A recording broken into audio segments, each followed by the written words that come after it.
বাংলাদেশ পরিসংখ্যান bureau BBS প্রকাশিত poverty map of Bangladesh 2022-এর ফলাফলে দেখা গিয়েছে দেশের গ্রামাঞ্চলে দারিদ্র্যের হার 20.3%।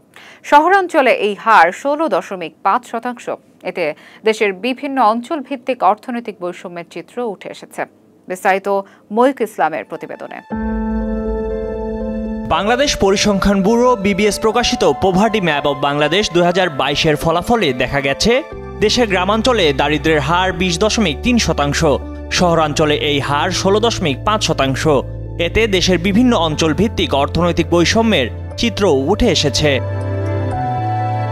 2017 সালের ক্রয় ক্ষমতা সমতার ভিত্তিতে নির্ধারিত আন্তর্জাতিক দারিদ্র্যসীমা হল দৈনিক আয় $2.15, অর্থাৎ দৈনিক $2.15 কম আয় করা মানুষ দরিদ্র বলে বিবেচিত হবেন। বাংলাদেশ পরিসংখ্যান ব্যুরোর তথ্য অনুযায়ী ঢাকার পল্টনে দারিদ্র্যসীমার নিচে বসবাসকারী মানুষের সংখ্যা সবচেয়ে কম। এই এলাকার মাত্র 1% জনগোষ্ঠী দারিদ্র্যসীমার নিচে বাস করেন। জরিপে দেখা গেছে রাজধানীর কামরাঙ্গীর চরে 19.1% মানুষ দারিদ্র্যসীমার নিচে বসবাস করেন। ঢাকায় দারিদ্র্যের হার কম এমন এলাকাগুলোর মধ্যে দ্বিতীয় অবস্থানে রয়েছে ধানমন্ডি, যেখানে মাত্র 1.5% মানুষ দারিদ্র্যসীমার নিচে বসবাস করেন। এরপরে রয়েছে গুলশান 3.2%, মোহাম্মদপুর 4.6%, রামপুরা 6.3%, বাড্ডা 7.4%, বনানী 11.3% এবং মিরপুর 12.9%।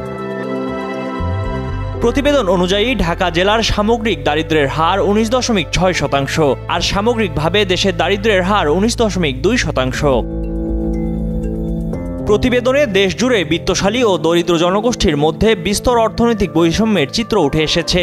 দেশে দারিদ্র্যের বিরুদ্ধে চলমান লড়াইয়ে সামনে আসা বিভিন্ন চ্যালেঞ্জগুলোকেও চিহ্নিত করা হয়েছে।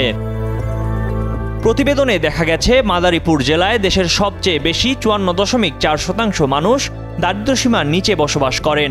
অন্যদিকে নোয়াখালীতে এই হার সবচেয়ে কম। এই জেলায় মাত্র 6.1% মানুষ দারিদ্র্যসীমার নিচে বসবাস করেন।